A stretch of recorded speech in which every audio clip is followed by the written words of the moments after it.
Bienvenue dans cette nouvelle vidéo. Je suis avec Bertin Thiofo, qu'on ne présente plus, celui que j'aime bien appeler très affectueusement mon mentor. On est dans sa ferme et comme vous pouvez le voir derrière moi, les machines d'Inde sont enfin au Cameroun et l'installation a commencé. D'ailleurs, Bertin a réussi à faire venir des Indiens ici pour faire le montage de son usine.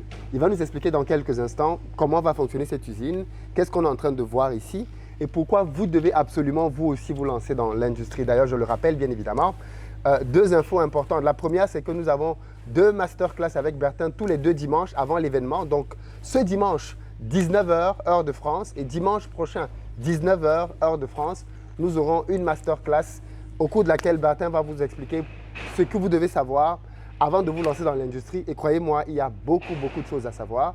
Et puis, deuxième, bien évidemment, vous devez être à Back to Africa. Malheureusement, Bertin, tu n'as même pas encore parlé, j'ai déjà dit tellement de choses.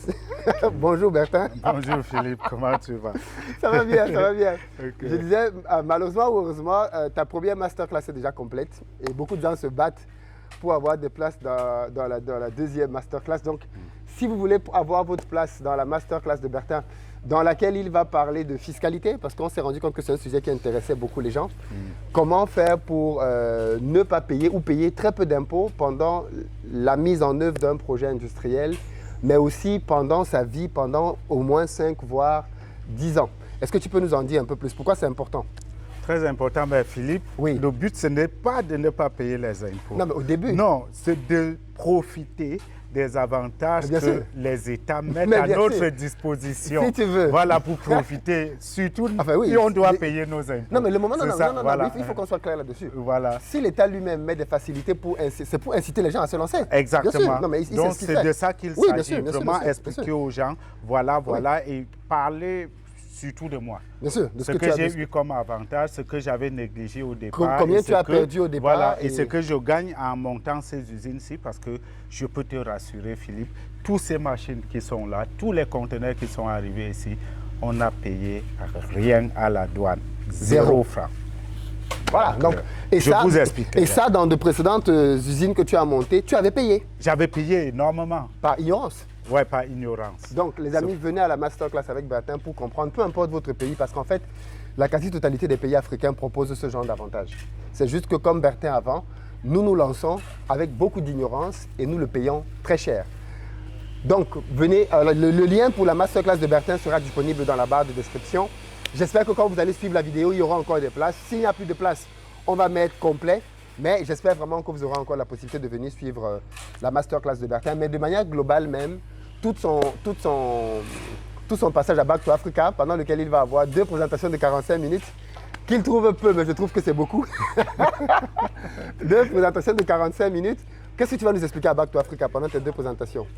La première, déjà, tu vas nous présenter des chaînes, c'est ça? Exactement. Et dans la deuxième, on va parler de chiffres. Des chiffres, ce que les chaînes peuvent générer. Et puis, voilà quoi. Ok, d'accord, très bien. Un chiffre d'affaires. Un chiffre d'affaires, bien évidemment.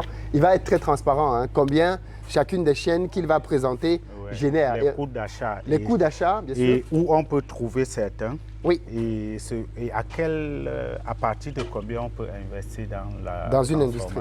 Et beaucoup de gens pensent que ça coûte des milliards. Non, rien.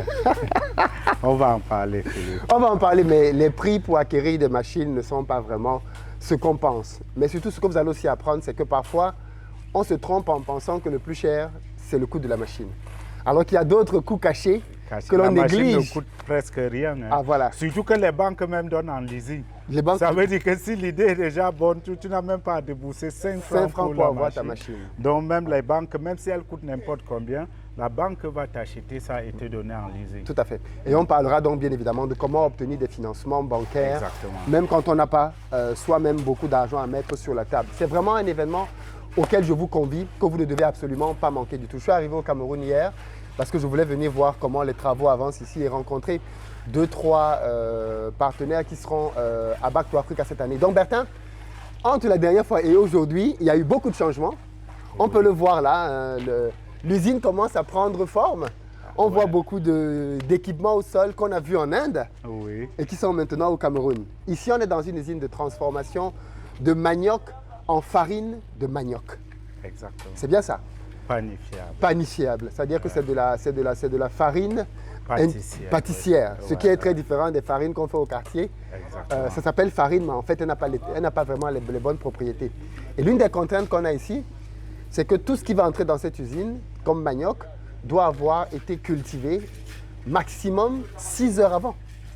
Exactement. Ce qui t'a obligé à venir donc mettre ton usine... Récolter maximum 6 heures avant. Récolter 6 heures avant. Oui, oui. Et donc, ce qui t'a obligé à venir mettre ton usine en plein cœur de la ferme. De ta ferme. Perdu en forêt, là. Aucune maison autour. Bah, rien. Si, maintenant tu as créé, et on va voir ça dans une autre vidéo, tu as créé une ville ici. Oui, pour l'instant, oui. Une ville de 300 personnes à 300 à 400 personnes. C'est ça. Un village. Un petit village. Ouais. Bertin, parle-nous de ton usine alors. Comment ça va marcher? Alors, Philippe, ici, vous allez voir qu'on part en ligne là.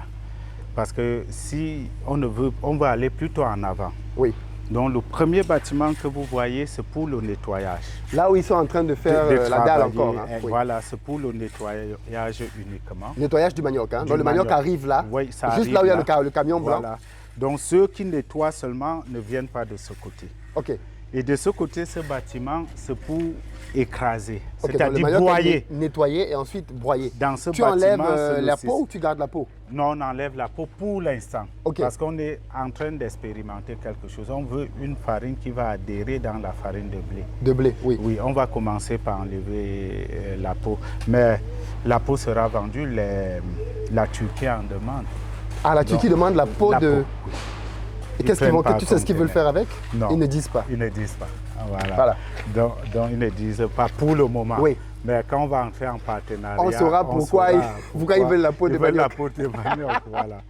Donc, ici, donc, tu as dit ce bâtiment-ci. Oui, oui. Donc, nettoyage et ensuite ici, c'est broyage. Pour broyer. Donc là, on le broie, il est encore frais. Oui, on le broie, il est frais. Oui. Il a encore 100% d'eau dedans. Oui, il y a 100% d'eau. On presse. Oui, donc on enlève de l'eau. Du bâtiment, on enlève l'eau à 50%. À 50%. Entre 50 et 60%. OK. Voilà. Et maintenant, l'imposant bâtiment qui fait 15 mètres. 15 mètres de haut. Je propose qu'on aille vers là pour que l'on voit bien de quoi on parle. Qui fait, tu vois là, Philippe, qu'on ne fait pas marche arrière. Dès qu'on commence. Oui, en fait, on va dans le sens avant. Oui, on va dans le sens avant pour éviter les contaminations et autres. Maintenant, quand on a broyé et pressé, on passe donc dans ce bâtiment, Philippe, qui est l'un des bâtiments le plus importants, Philippe. Attention. Tout va bien. OK. Qui est l'un des bâtiments. On peut monter là où on se place? Ouais, comme tu veux. Bon, on va monter, bien sûr. Je veux qu'il montre juste la hauteur du bâtiment. On est sur 15 mètres de haut. Oui, ce bâtiment fait 15 mètres de haut. Je ne sais pas si les gens se souviennent, mais une des vidéos qu'on a tournées en Inde, c'était devant... Cette chose, je peux appeler quoi? Chaudière, oui. Ouais. Mais elle n'était pas encore terminée. Voilà une pièce qui est posée au sol, hein, Philippe. En fait, la chaudière, elle est en 2 étapes. Si vous vous rappelez dans la vidéo avec Bertin, on était tout petit devant d'ailleurs. Ouais. On était tout petit devant. Donc, il y a la deuxième pièce qui va arriver. C'est ça, et elle est de là-bas. Oui, elle est là-bas. Et il faut la transporter pour la poser juste au-dessus. Juste au-dessus. Et après, tout ce que vous avez vu, les tunnels là, vont aller au-dessus. Mais attention, on va encore percer le plafond parce que ça va aller jusqu'à 17 mètres. 17 mètres? Oui, il y a certains appareils qui seront au-dessus du toit. Waouh! Tu vois. Donc, on est dans les débuts là de l'installation. Donc, ici... Mais surtout, ce que je veux que les gens constatent, c'est que si vous remarquez bien, on installe une usine avant d'avoir fermé les murs. C'est très important. C'est très important. Oui. Par exemple, la pièce qui est là fait 6 tonnes et demi. Il faut... 6 tonnes et demi? Oui. Waouh! Il faut l'appareil approprié pour le soulever et mettre là. Imagine qu'on avait... Ou ici, par exemple, ici c'est 4 tonnes. 4 tonnes chacune des deux là? Voilà. Et ici 5 tonnes. Imagine qu'on avait déjà monté les murs. Non, on assemble. Par exemple, on va demander, si on s'arrête à ce niveau, on va vous poser la question que, mais pourquoi faire 15 mètres or ils oublient qu'il y a encore les appareils qui vont aller au-dessus. Donc, on est en train de poser en montant. Ouais. C'est pour ça qu'on ne peut pas faire les murs avant de poser les appareils. Tout à fait. Ouais. Donc, après, ça, on ici, va plutôt... on a le fameux système du flash dryer. Exactement, ça commence ici. C'est très compliqué parce qu'on n'a pas encore fait les raccordements. Donc, on va brûler ici. Philippe, je préfère que dans la prochaine vidéo qu'on en parle. Oui, quand ce sera terminé. Voilà, quand ça sera là, les gens ne vont pas voir de quoi on parle. Voilà, c'est très compliqué. S'il y a encore, on n'a pas placé les trucs à 10%, quoi. Oui. Donc là, on ne peut pas. En tout cas, toute l'usine est déjà sur place. Toute l'usine est sur place. Oui, oui. Par contre, il y a un conteneur qu'on a déchargé à Yaoundé qu'on va faire monter parce qu'il y a beaucoup de pièces, malheureusement, qui sont dans ce conteneur-là. Voilà. Donc, on va les faire monter. Et ici, Philippe, ce bâtiment uniquement, c'est pour sécher. Donc, tu as vu la chaudière, tu as vu les filtres, il y a les tunnels qui vont monter, qui vont faire le serpentin pour sécher. Et la farine va ressortir là-bas. Pas la farine, le manioc séché ressort là, broyé et séché ressort là et ici. Parce que 60% va sortir par la voie normale et 40% dans les 2 filtres à air qui doivent retenir la farine. Et maintenant, dans ce bâtiment, on commence à faire de la farine proprement dite. Ok, puisque là, effectivement, on l'a séché déjà. Oui, oui, c'est-à-dire on a nettoyé, on a broyé, on a séché. Et justement, ici, on va commencer à transformer en farine. Donc, quand on finit dans ce bâtiment à transformer en farine, Philippe, il y a un deuxième bâtiment qui va servir de stockage et puis de laboratoire, parce qu'on doit avoir une petite boulangerie test. Boulangerie test, on va manger du pain ici. On va manger du pain, parce que pour s'assurer que la farine est de qualité, qu'elle doit être utilisée, adhérée dans le blé, nous-mêmes, on doit essayer de transformer. Donc, une fois, Philippe, je me rappelle une fois fait les tests, Philippe, on aura du mal à traverser ici. Donc, ouais, c'est vrai qu'on est en hauteur là. Donc c'est le bâtiment de la farine ici, Philippe. Dès qu'on a, les machines sont encore dans les caisses, bien évidemment. Donc, quand on va finir le prochain bâtiment maintenant, quand on aura fini de transformer en farine, dans les prochains bâtiments, qu'est-ce qu'on va faire? On va faire les tests. On va faire passer au laboratoire et maintenant, on va s'en suivre le conditionnement. Ok. Donc tu passes par le labo, tu valides et ensuite tu conditionnes. Oui, le laboratoire serait à côté, dans le même bâtiment. Mais l'autre bâtiment qui est là, le tout dernier, c'est la boulangerie. Ok. Oui. La boulangerie du village. Du village. On va faire à chaque moment, toute série, on va faire du pain pour s'assurer que ce qu'on envoie sur le marché n'a pas de problème. Super. Donc c'est un peu ça, Philippe. Bon, il est vrai qu'on est dans les tout débuts, là, il y a du travail, vraiment, il y a du travail. Hein. Donc, mais alors, en 2 mois, on va clôturer. Oui. Ouais, oui. Avant décembre, on va manger du pain ici au village. Déjà que le manioc est presque prêt, les premiers... Oui, on a vu des hectares. Les premiers 800 hectares qu'on avait semés sont déjà prêts à récolter. Depuis, ça n'attend plus que ça, donc on a une méga pression. Ouais. Il faut qu'on installe vite les machines, qu'on récolte ne serait-ce que les premiers 1000 hectares là, 800 à 1000 hectares là, qu'on les transforme quoi. Sinon on aura des pertes énormes. Ok.